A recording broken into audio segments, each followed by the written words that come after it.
Hey, this is Alix B. Today I'm going to be reading to you from my new book, Girl in the Mirror. It will be released on September 1st. You may place your order now to reserve your signed copy. I'm going to be reading a segment of the book that sets the tone for the entire book. It'll give you a great idea of what the book is about. The main character, Kristen Calhoun, is just coming out of a really bad relationship. If you've read Girl Shattered, you know how bad that relationship actually was. And she's at the point now where she knows that going back into that situation would not be a great idea. So she is taking a few steps to ensure that this girl does not come back into her life. She's just changed her phone number. She's texted her friends and letting her friends know that she's changed her phone number.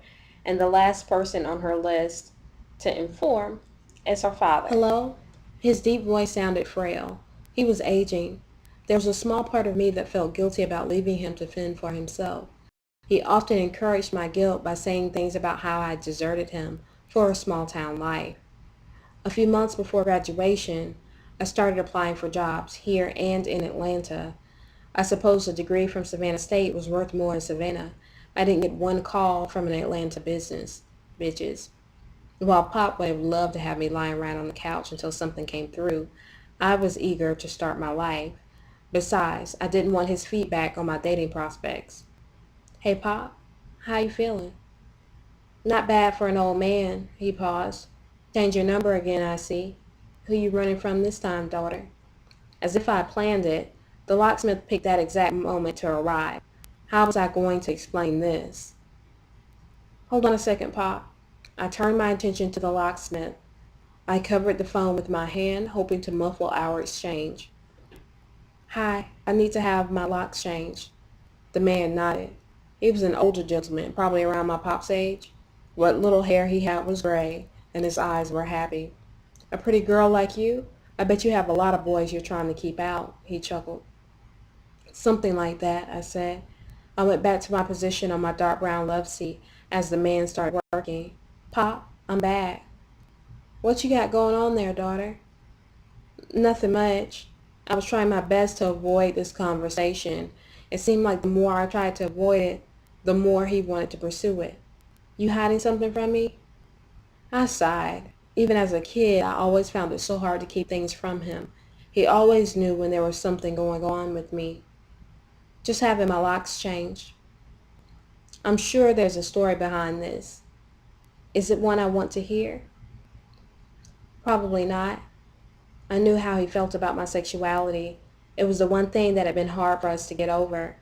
It was the one thing that kept us from being as close as we should be. After all, we're all each other had. You know, if you start dating men, you wouldn't be going through all of this. Bam. I knew it was coming, but it still hurt as though someone had punched me in my face.